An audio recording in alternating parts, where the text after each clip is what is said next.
Padre, queremos agradecerte por la oportunidad tan maravillosa que nos da de servirte y de estudiar tu palabra, Señor.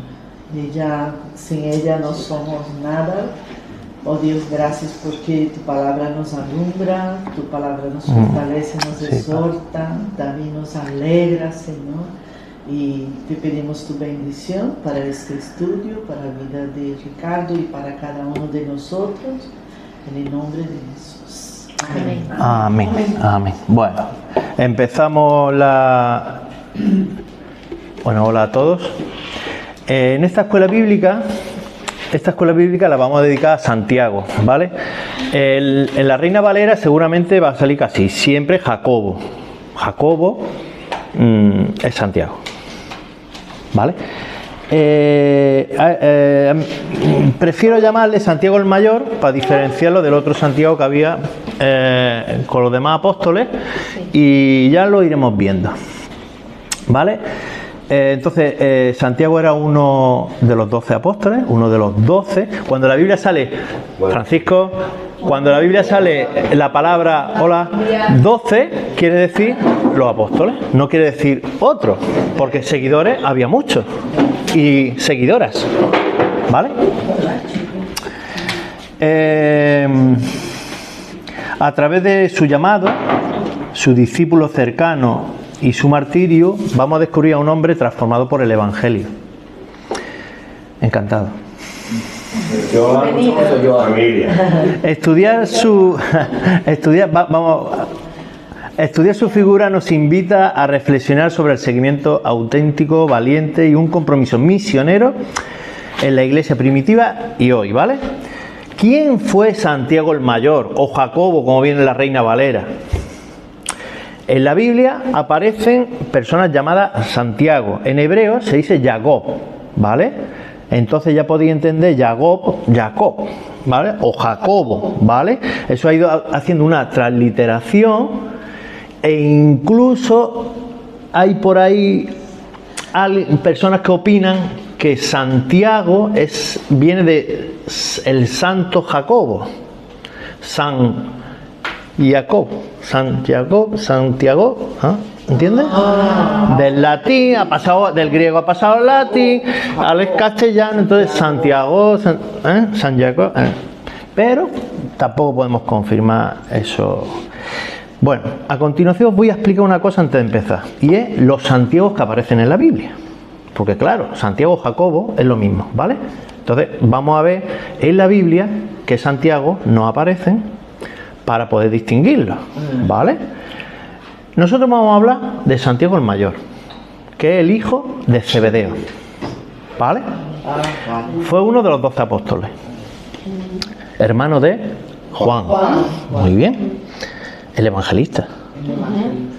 Perteneció al círculo más cercano de Jesús, con Pedro, Juan y Andrés, aunque Andrés a veces se apartaba y quedaban ellos tres, como los tres mosqueteros, ¿vale? Era como más cercano. Ya explicaré por qué. Ya lo hemos ido viendo en las escuelas dominicales mucho esto, ¿no? Que había como un circulillo que estaba más cerca de Jesús, otros que tenían otros cometidos, otras cosillas, ¿vale? Primos también. ¿El qué? Eran primos. Tú ya te has saltado 5 folios, pero probablemente fuera su primo. Con seguridad. Pero también parece ser, sí, otro Juan. Probablemente. No has dicho nada erróneo. Vamos. El Santiago este Santiago es el Santiago que para católico es el más famoso, porque es el que dice el patrono de España y el que se hace el caminito este de Santiago. Pero vamos, no puede ser. Ya os lo digo que no puede ser. Eso es más bien tradición católica, y ya explicaré por qué, porque os lo digo ya. Vamos a ver, si Santiago murió en el año 44, le dio tiempo a ir a España y volver, un poco complicado. Pero bueno, las tradiciones, hay tradiciones, muchas tradiciones, ¿vale? El mayor, tenemos el menor. ¿Cuál es el Santiago el menor? El Santiago menor es el hermano de Jesús, ¿no? No, es el llamado el justo, el hijo de Alfeo. Si vais al relato, de los evangelios, luego lo veremos, dice y Jacobo, y luego dice y Jacobo el hijo de Alfeo, por lo tanto es otro Jacobo, ¿vale? Este le llaman Santiago el Justo, que fue también uno de los 12 apóstoles y se llama el menor, probablemente porque sería más joven o más bajito, ¿vale? Para diferenciarlo del otro. Y tuvo un papel importante en la iglesia, después ya en el libro de Hechos. Los evangelios cuentan la vida de Jesús, el libro de Hechos cuenta cómo se desarrolla la iglesia, ¿vale? Y luego tenemos Santiago, el hermano del Señor. El que escribió el libro de Santiago. El que se cree que escribió el libro de Santiago. Sí, porque el que se la cree. tradición Cuando fue escrito dice que el otro Santiago ya había muerto. Efectivamente. La tradición principalmente le llama Santiago el Justo, porque también le llama el Justo, ¿sabes? Es mencionado en Gálatas 1.19 o en Mateo 13.55. ¿Queréis leer Gálatas 1.19? Estoy en Mateo 13. Gálatas 1.19. No vi a ningún otro de los apóstoles, sino a Jacobo, el hermano del Señor. Ahí no hay duda que es el hermano del Señor. Yo no sé la Iglesia Católica, bueno, sí, yo sí sé lo que dicen. Ellos dicen, con todo el respeto lo digo, dicen que era que María no tuvo más hijos y que fue con otra mujer. O que venían con unos hijos ya a la espalda José. Bueno. Los hermanos de Jesús. Y luego hay otro Santiago o Jacobo que es el padre de Judas, pero no Judas Iscariote, ¿vale? Hay otro Judas entre los apóstoles y dice hijo de Jacobo, ¿vale? Sería un nombre muy común. ¿Vale? Sí, efectivamente, parece ser que sí. Mateo 13:55. Ah, dale, Marcia, perdona. Dice, ¿no es este el hijo del carpintero? ¿No se llama su madre María y sus hermanos Jacobo, José, Simón? Ahí lo tenéis. Bueno, una vez aclarado Jacobo, Santiago, del que vamos a hablar, vamos a mencionar unos cuantos rasgos que pueden hacer una idea de un personaje que es descrito ampliamente en la Biblia, ¿no? Pertenecía al grupo más íntimo de Jesús, ya lo hemos hablado muchas veces, lo vuelvo a reiterar. Vamos a hablar en esta escuela dominical, hemos hablado mucho sobre los apóstoles. Yo quiero terminar con los apóstoles, no uno por uno, a lo mejor habrá que hablar de 2 o 3 porque no hay sustancia para dar una clase, pero bueno, que mi intención es acabar con los apóstoles y luego atender a vosotros cuando decís me gustaría Elías, me gustaría Abraham, me gustaría esto, lo otro, ¿vale? Entonces, Santiago siempre relacionado con ¿quién? Con su hermano Juan, ¿verdad? De forma individual solo aparece en su martirio. Por ejemplo, Ángel, léeme por favor Hechos 12:2. Hechos 12:2.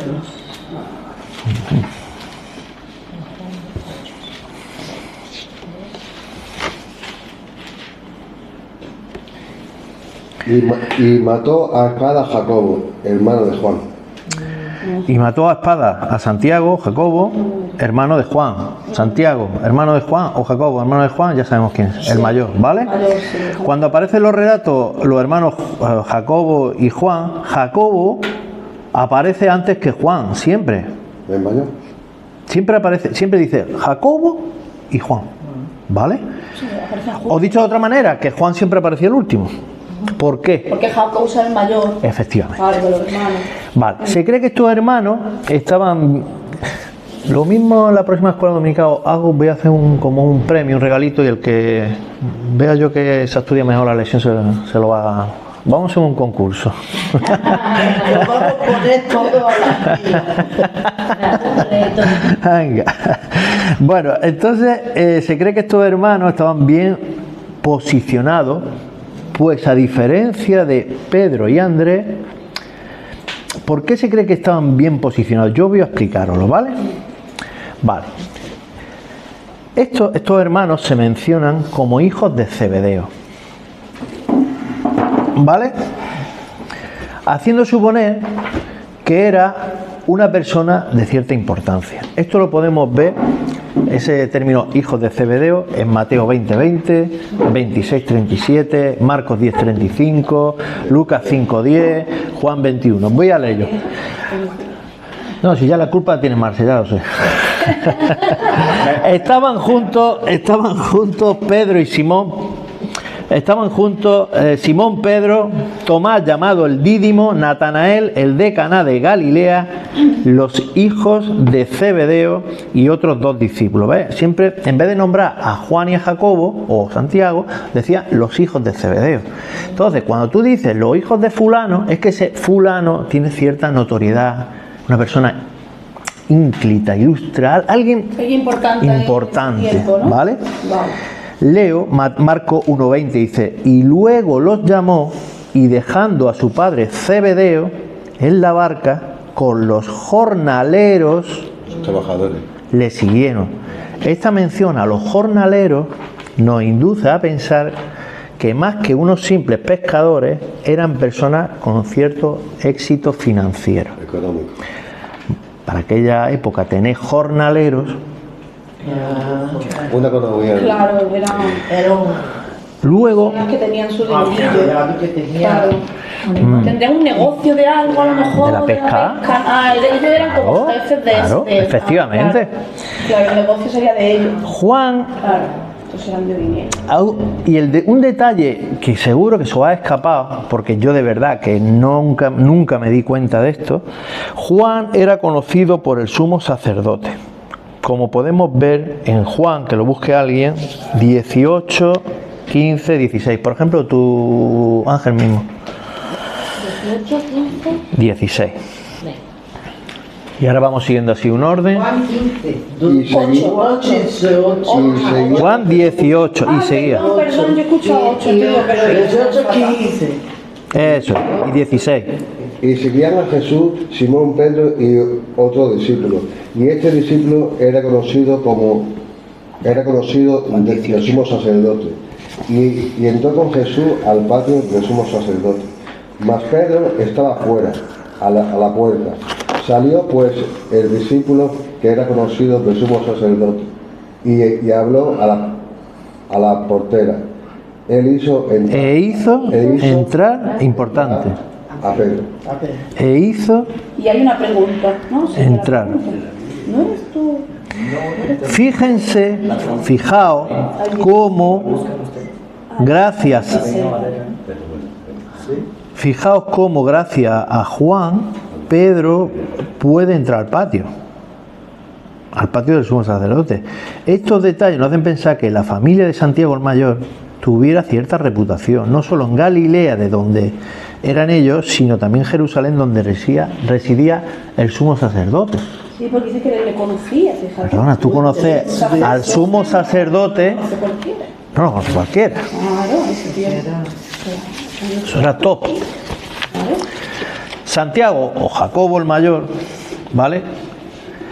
Era de una familia prominente, ¿vale? Debió de haber sentido que tenía todo el derecho a considerarse uno de los principales dentro del grupo, ¿no? Estaría un poco engreído, porque eso suele pasar, ¿no? Gente que está bien, ¿eh? Esto seguro que repercutió en el carácter de Santiago, de ahí las posibles disputas sobre quién era el mayor, que aparecen en Lucas, ya lo vamos a ver más adelante. En las listas aparecía después de Pedro, ¿vale?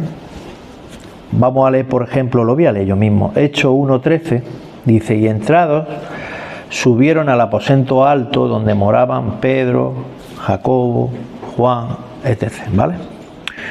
Esto está plasmado en la escritura de forma intencional, y es que Santiago tenía madera de líder, y después de Pedro era el más prominente. Los únicos 3 que permitió Jesús en ciertos acontecimientos fueron Pedro, Santiago y Juan.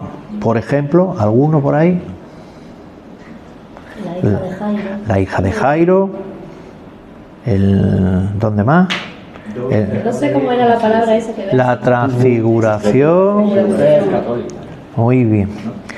Para hacerle preguntas en el Monte de los Olivos o sobre todo un sitio bastante importante que en Getsemaní, en el huerto de Getsemaní, ¿vale? Ahí aparece Santiago. Tuvo el privilegio de observar el poder del Señor a resucitar a la hija de Jairo, ver la gloria de Jesús en la transfiguración. Tenía una palabra en arameo, ¿no? Talita Kumi. Talita Kumi. Bueno, Sí. pero eso no es con la transfiguración. No, eso con la... No, está hablando de la hija de Jairo. Vale, permitidme la reflexión. Tuvo el poder de observar el poder del Señor. Tuvo la gloria de ver la transfiguración, de ver la soberanía de Cristo al revelarle cosas futuras y ver la agonía del Salvador en el huerto de Getsemaní. Eso es muy fuerte. Es unos puntos que donde llega el clima a lo más alto. Es una resurrección en directo. No todos la vieron, ¿eh? No. Había un círculo que tuvo esa oportunidad, ¿eh? Por eso, fuego del cielo. Santiago. Fuego del cielo, fuego del cielo. Marcos registra en 3:17 cómo le puso sobrenombre Boanerges, hijos del trueno. O de la ira. No sabemos con qué frecuencia llamaba a estos hermanos así. Lo que llama la atención es que lo registre, ¿no? ¿Por qué lo registra, no? O así sería. También registra Simón Pedro. Parece ser que a Marcos le gustaba dar muchos detalles de los nombres, ¿no? Sí. Con esto quiero decir que el hecho de registrar su sobrenombre indica que Jesús en más de una ocasión se dirigía a ellos de esta forma. ¿Qué forma lo llamaba así? Quizás de forma amorosa, pero también un poquito jocosa, un poquito humorística. Lo llama con cariñito, que se suele decir, ¿no? Ana, léeme por favor Lucas 9, 9 del 51 al 56. Es para hoy, ¿eh? Del 51 al 56. Jesús comprende a Jacob. La gafa, Ana, la gafa. Que lo veo bien. Venga, vamos, hija. Cuando se cumplió el tiempo. Más fuerte.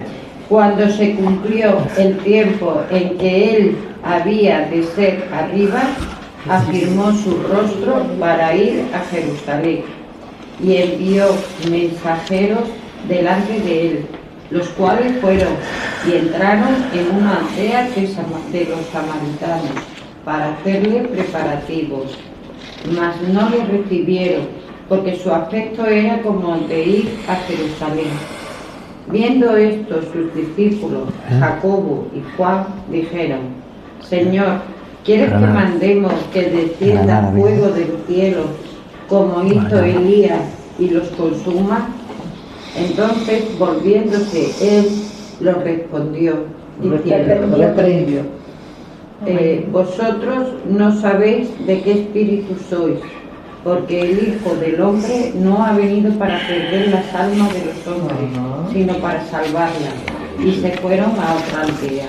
Hoy, madre. ¿Qué autoridad los discípulos? Vamos a ver. Autoridad divina. Bueno, para de aquí evidentemente hay mucha tela que cortar, pero para lo que el asunto que nos trata, Jesús estaba preparando para pasar por Samaria para ir a Jerusalén, ¿verdad? Recordad que era cuesta arriba, por eso si viene y subió a Jerusalén es porque Jerusalén está como en lo alto.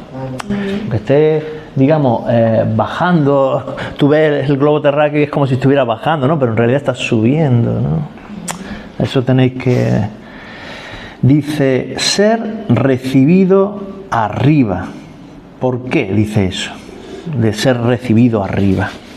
En el versículo al principio, ¿vale? En el 51. Sí. Vamos. ¿Os animáis? Sí, de que ya iba a morir, ¿no? Efectivamente, él sabía que su muerte iba a llegar, ¿vale? Dice, y afirmó su rostro. ¿Qué quiere decir eso? Afirmó su rostro. Completamente decidido y afirmado a ir a Jesús. Eso es, que pese a saberlo, no dudó, no retrocedió, Sí. ¿vale? Para hacerle preparativo. ¿Eso qué puede significar de hacerle preparativo? Pues cuando iban con un grupo, evidentemente es para que le diesen pues de comer, Claro. hospedaje. Para dormir, claro. Claro, dormía a la intemperie, pero bueno, si te ofrece, además él era un maestro, ¿no? Era una persona que podía... Era un maestro, llevaba consigo a un grupo de apóstoles y discípulos que le seguían, ¿vale? Y envió mensajeros y no le recibieron. ¿Por qué? Venga, habla. Habla, venga, envió mensajeros. Porque era judío. Porque era judío y era Era samaritano. entonces Que se mojen, que se mojen. ¿Eso dónde viene? Un poquito más abajo, en el 52. Samaritano. Y se envió mensajeros delante de él, los cuales fueron a una aldea de Samaria, a hacerle preparar, y si no le recibieron. Claro. Pues muy fácil. ¿Por qué no le recibieron? Porque lo dice después. Dice, porque su aspecto era como de ir a Jerusalén. Claro, y ellos están peleados con los judíos, están peleados además por el templo. Su vestimenta, El templo de ellos es su vestimenta, su acento galileo, Su rasgo, ¿no? su rasgo no. Sus rasgos Vale. debían de ser, pero las vestimentas no. Porque los judíos eran muy parecidos. Vale. Y como vimos en anteriores clases, los judíos y los samaritanos, lo que decía Javier, no se entendían. Existía una manifiesta enemistad. también por el templo, ¿verdad? Sí, claro que sí. Sí, sí. En Juan 4:9, precisamente lo que dice Raquel, la mujer samaritana le dijo, ¿cómo tú siendo judío me pides a mí de beber aunque yo soy samaritana? Porque judío y samaritano no se tratan entre sí. Ahora explico esto que dice Raquel. Porque es que esto es para explicarlo, Sí, claro. pues ya ves. Muy atrás. Mira, Jesús pasó por Samaria, aun siendo la ruta más corta. Por Samaria, si lo veis aquí, pues Samaria, aquí estaba el Señor y aquí esto es Samaria y aquí está Jerusalén. Entonces, es más corto, ¿no? ¿Vale? Sí, pero si había problemas tenía que dar la vuelta. Pues ya te digo, no. Los judíos pasaban por el Jordán, o sea, Entonces no pasa por el medio. vamos a ver. La tierra en medio. Si esto era Galilea Samaria, estaba Samaria en medio y Judea abajo. y esto es Samaria, Y abajo Judea. Sí, aquí está Judea, ¿vale? los judíos damos la vuelta. Vale. Entonces, aquí está el Jordán, ¿vale? Y aquí está el lago Tiberíades, el Genasaret o Geneseré, como se diga, o mar de Galilea. Vale. Y aquí el mar muerto, ¿no? Aquí está el Mediterráneo, ¿vale? Y esto que hay aquí, ¿qué es? El desierto. Todo esto es desierto. Entonces, los galileos bajaban, cruzaban el Jordán, no habría puentes, tendrían que buscar un sitio, mojarse, o si hubiera alguna barca en algún sitio, a lo mejor correr, andar más kilómetros, pasar el desierto y volver a cruzar el río. ¿Qué hace esto? Porque era peligroso, ¿verdad? Pasar por Samaria era peligroso. Como no ve que no recibieron al Señor. Y tenía... Por eso te vino Santiago Eran peligrosos. enfocando. No vamos a entrar en la historia propia de explicar esta enemistad. Ya lo hicimos anteriormente, os acordáis, cuando hablamos de los samaritanos, explicamos un poquito. Los samaritanos, los fariseos. Por eso hay que venir a las escuelas dominicales.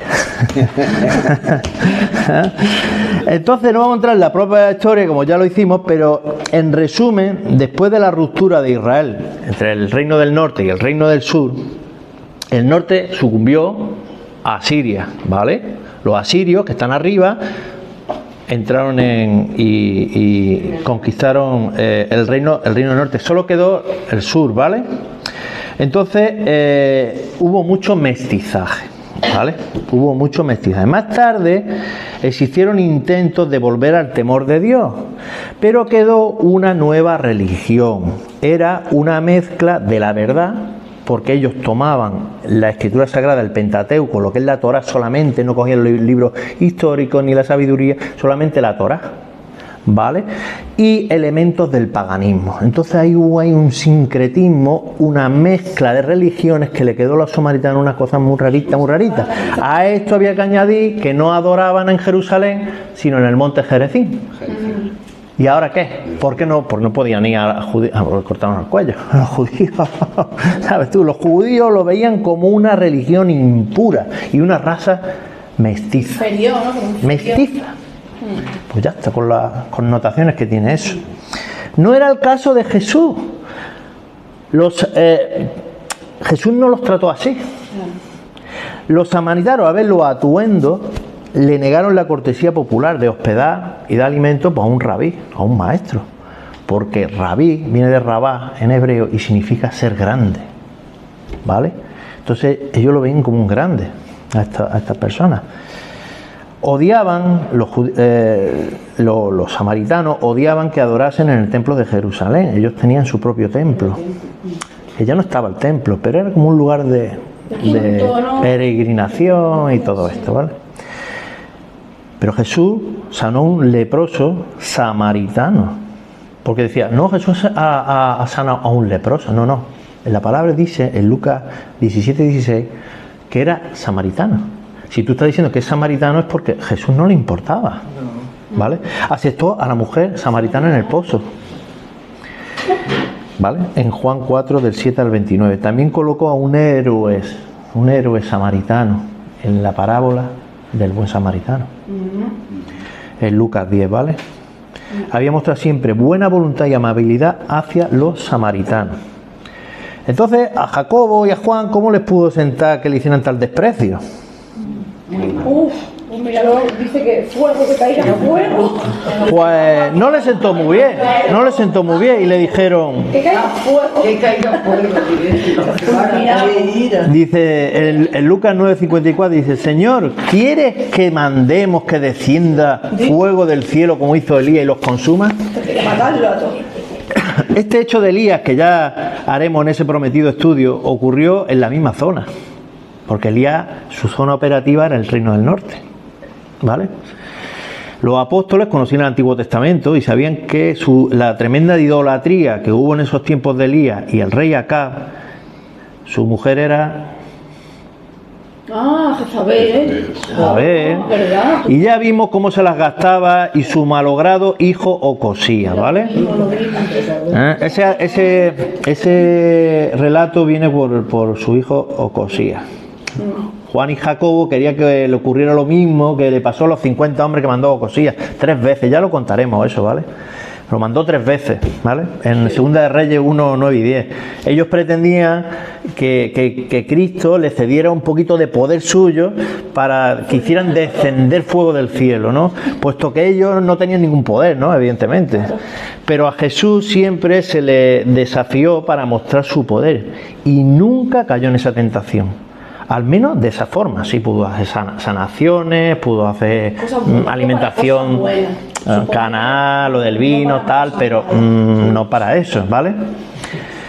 Os leo yo, Mateo 12:39, mas él respondió y les dijo, la generación mala y adúltera demanda señal, pero señal no les hará dada sino la señal del profeta Jonás. Él venía ¿a qué? ¿A qué? A salvar, correcto, pero no a destruir. Y le respondió en Lucas 9, 55 y 56, al final de lo que ha leído mi hermana, ¿vale? Vosotros no sabéis de qué espíritu sois, porque el Hijo del Hombre no ha venido para perder las almas de los hombres, sino para salvarlas. Y eso lo repite en Lucas 19:10, cuando dice, porque el Hijo del Hombre no vino a buscar y a salvar lo que se había perdido. Él estaba en una misión de rescate, no de juicio, aunque tenía todo el derecho de exigir adoración absoluta. A ver si sabéis, os voy a leer unos cuantos versículos, a ver si sabéis localizar el Evangelio, ¿vale? Venga, voy a leer una. El Hijo del Hombre no vino para ser servido, sino para servir y para dar su vida en rescate de muchos. Ese es de Mateo. Mateo. Muy bien, Ana. Ya el premio casi te lo llevas tú. Porque no envió Dios al mundo para condenar el mundo, sino para que el mundo sea salvo por él. Se tiene pinta de Juan. Muy bien. Muy bien, Ana. Yo, la luz, he venido al mundo para que todo aquel que cree en mí no permanezca en tinieblas. Al que oye mis palabras y no las guarda, yo no le juzgo, porque no he venido a juzgar al mundo, sino a salvar al mundo. A mí me suena Juan, pero no lo sé. Juan. Me sonaba Juan, porque Juan habla mucho de eso, de cosas espirituales tan profundas. Habla mucho Juan de todo eso. No me suena a mí. Claro que viene el tiempo cuando Jesús juzgará al mundo. La Escritura dice, cuando se manifieste el Señor desde los cielos con los ángeles de su poder, y hay juicio. ¿Pero cuándo? Cuando toque el tiempo, ¿verdad? Este no era el tiempo ni el lugar para que ocurrieran tales cosas. Todo tiene su tiempo, ¿verdad, hermano? Todo tiene su tiempo y todo lo que se quiere debajo del cielo tiene su hora. ¿Quién dice eso? Eso no viene. Eso Eclesiastes. Eclesiastes 3, 1. Y no tenemos un Dios condenador, incluso en el Antiguo Testamento. Éxodo 34, 6, ¿me lo lee Francisco? Éxodo 34, 6. Es que no han querido pintar que tenemos un Dios violento en el Antiguo Testamento y no es así. No es así. 34, 6.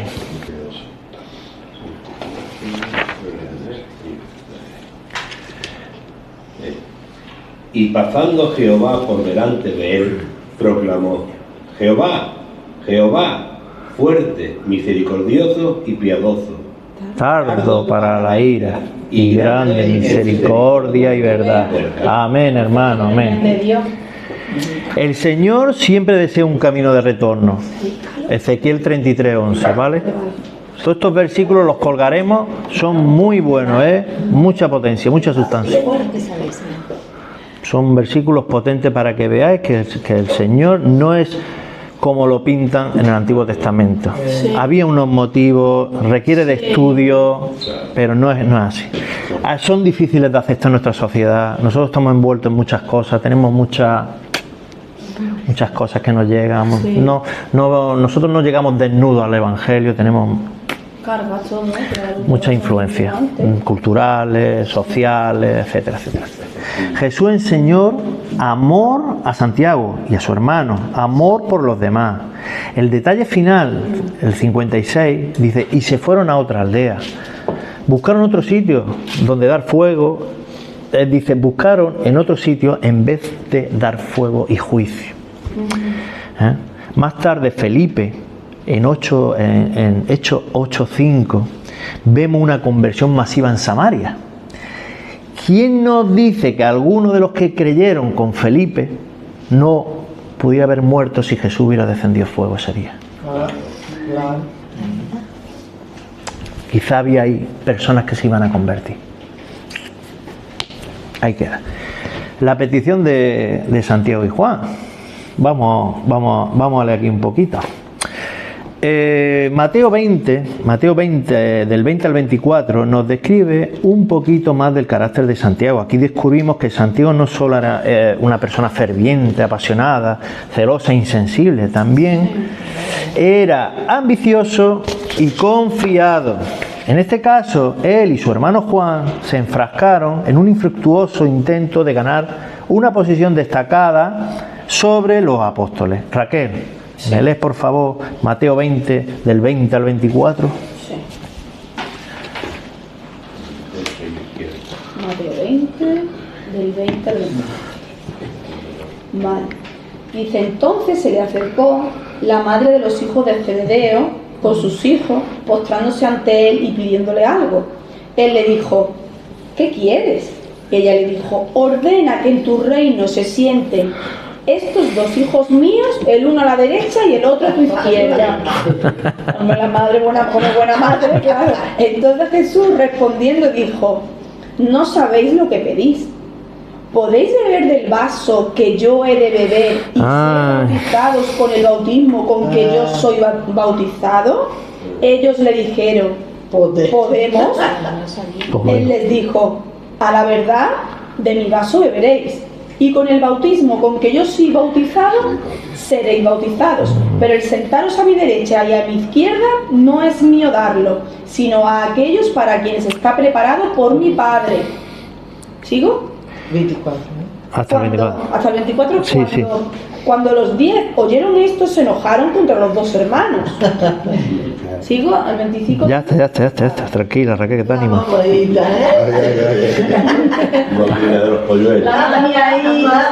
Que vivo a la derecha y mis niñas ahí contigo.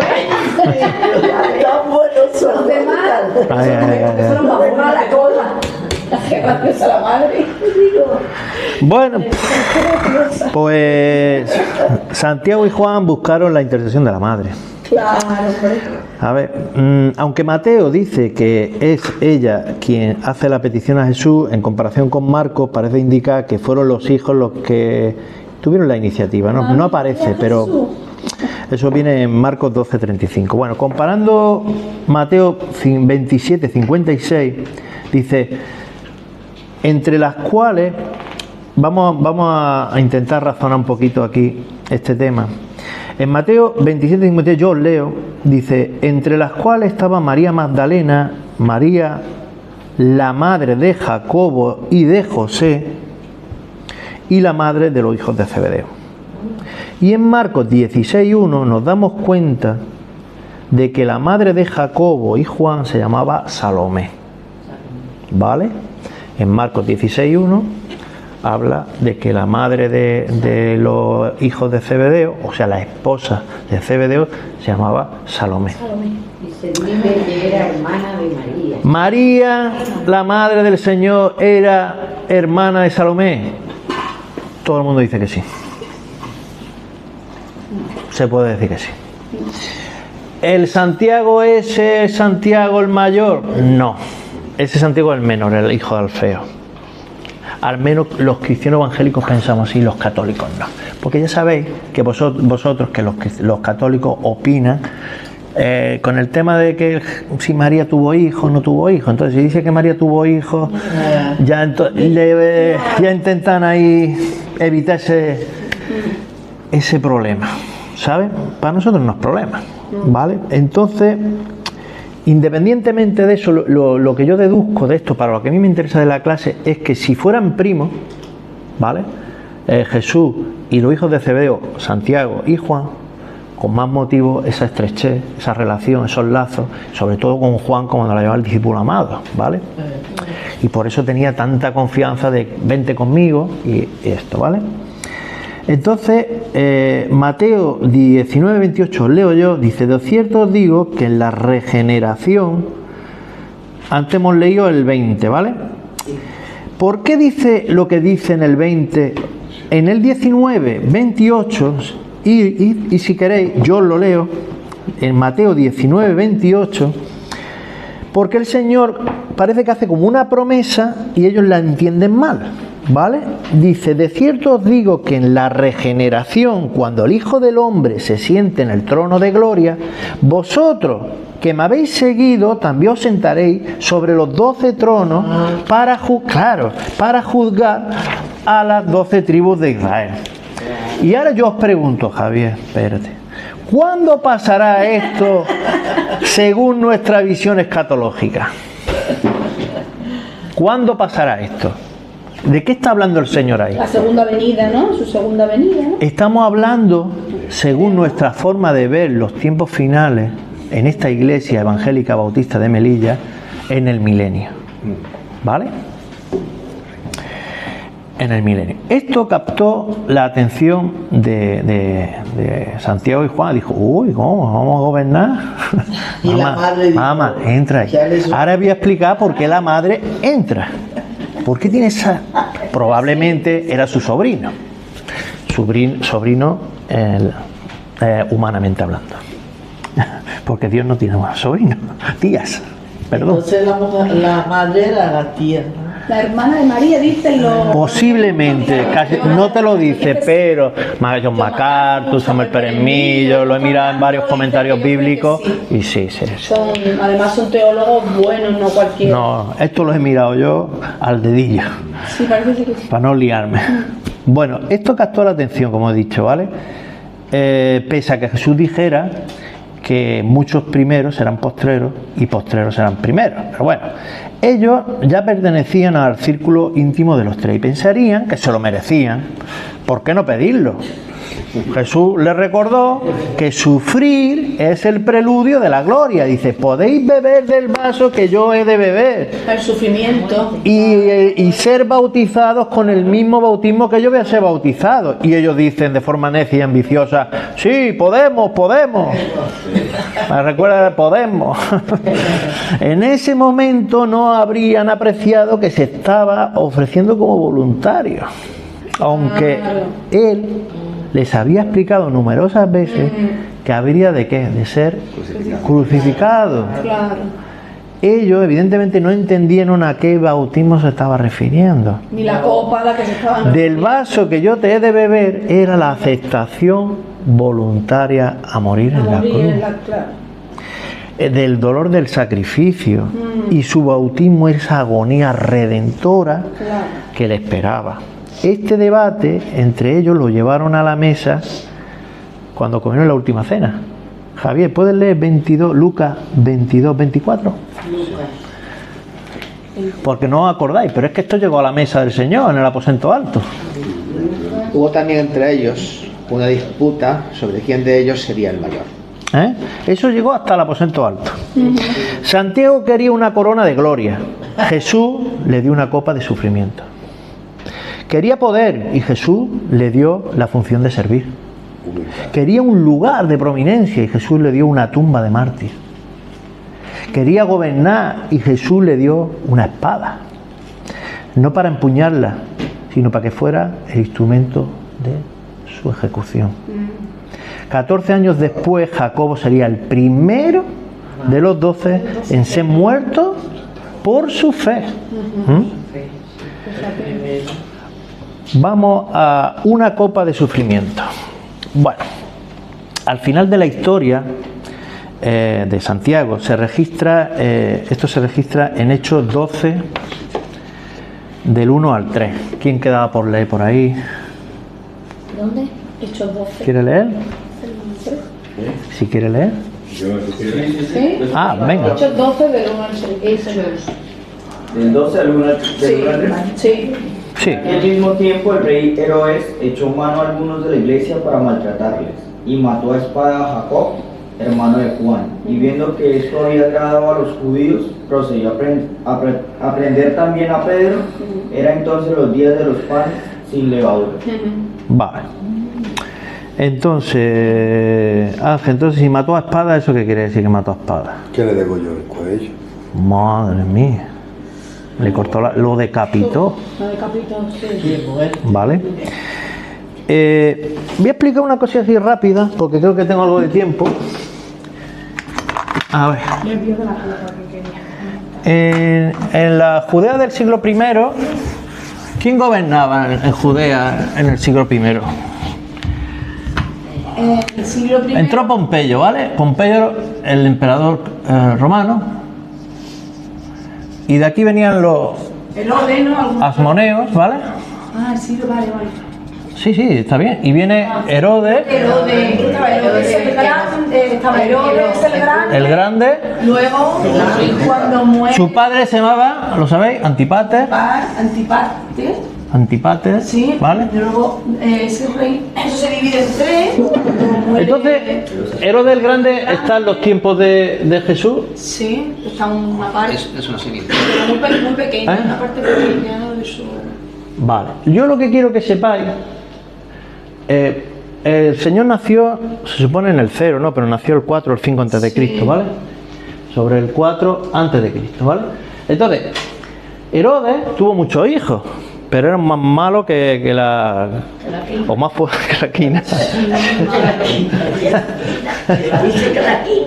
Sí, bueno, Herodes el Grande tuvo muchos hijos, ¿no? Y entonces mandó, creo que me parece que se llama Aristóbulo.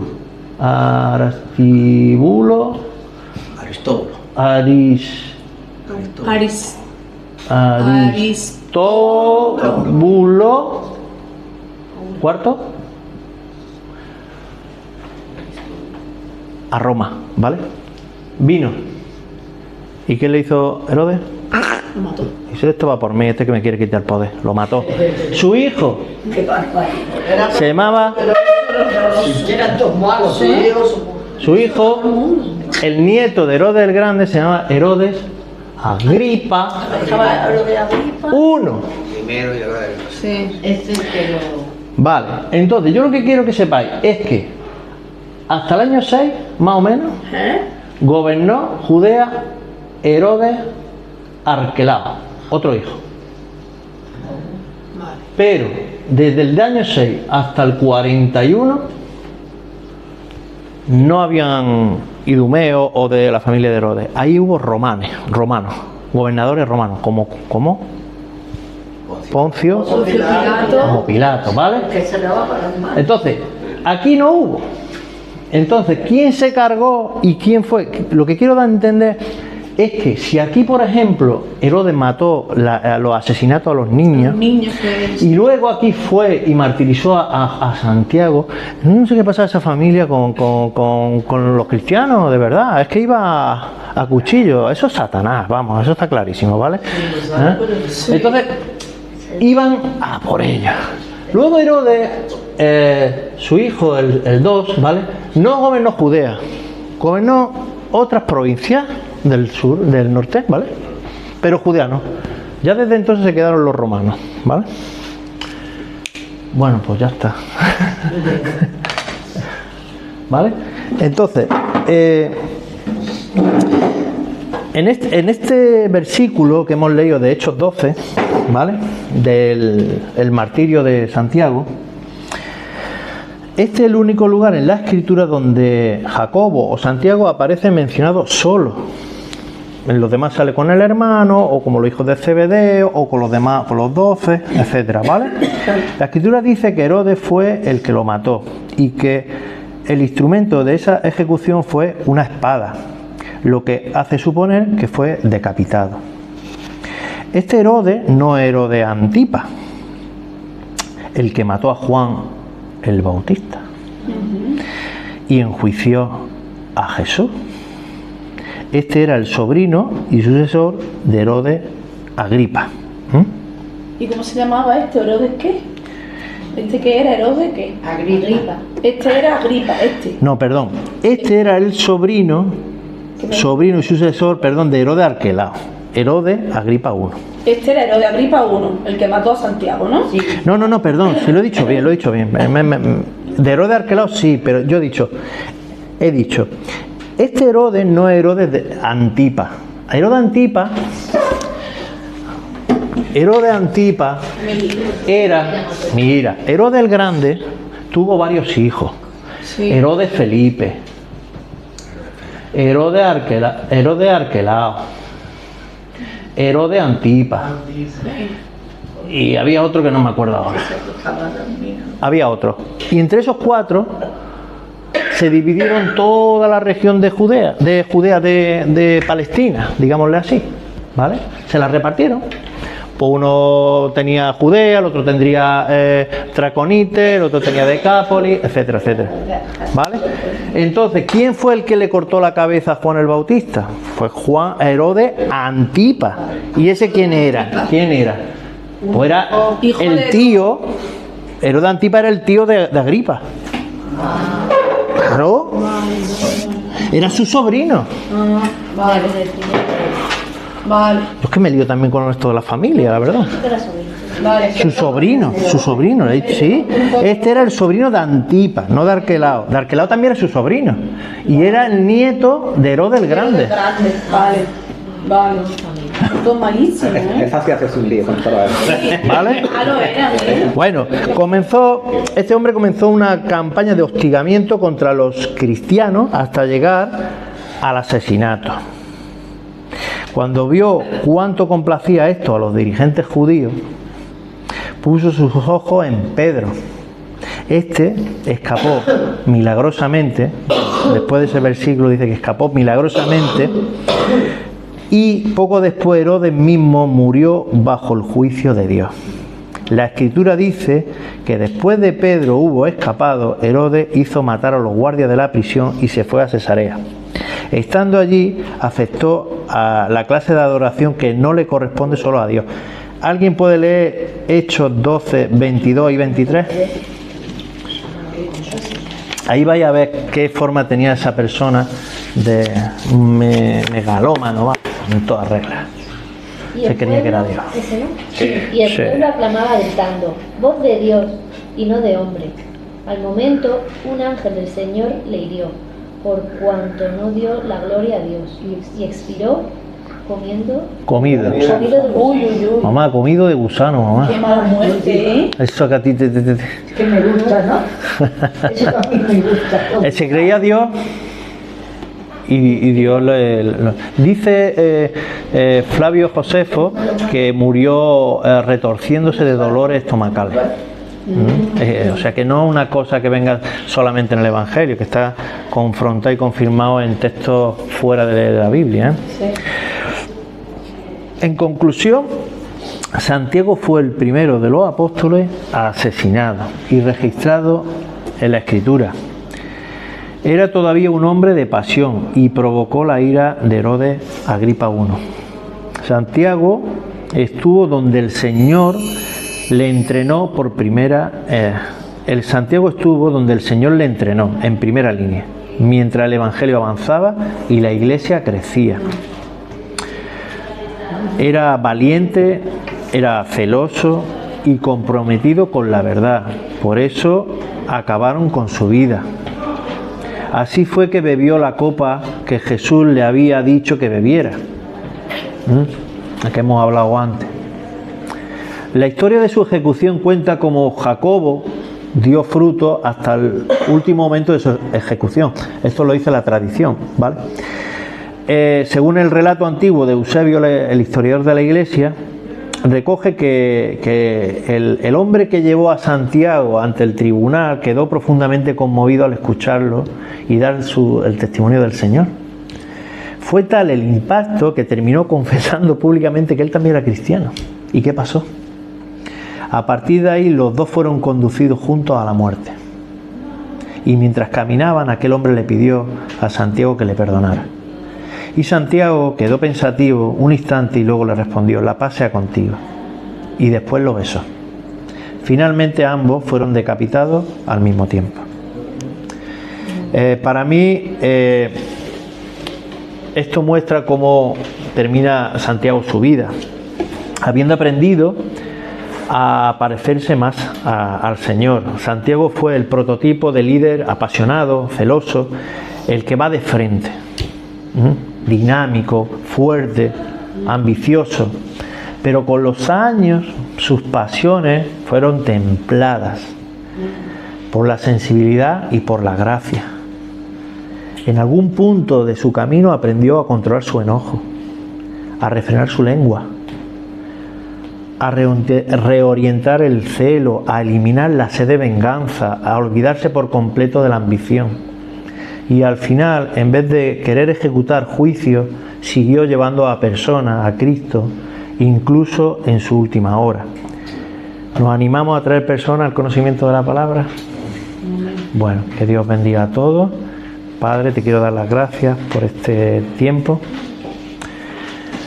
Por este tiempo, Señor, que estamos aprendiendo más de los que te siguieron a ti, Padre. Amén. Tú le diste a cada uno una virtud, los puliste, Señor, fueron barro en tus manos y tú los pusiste a donde querías tú, Señor, que estuvieran, Señor. Sí.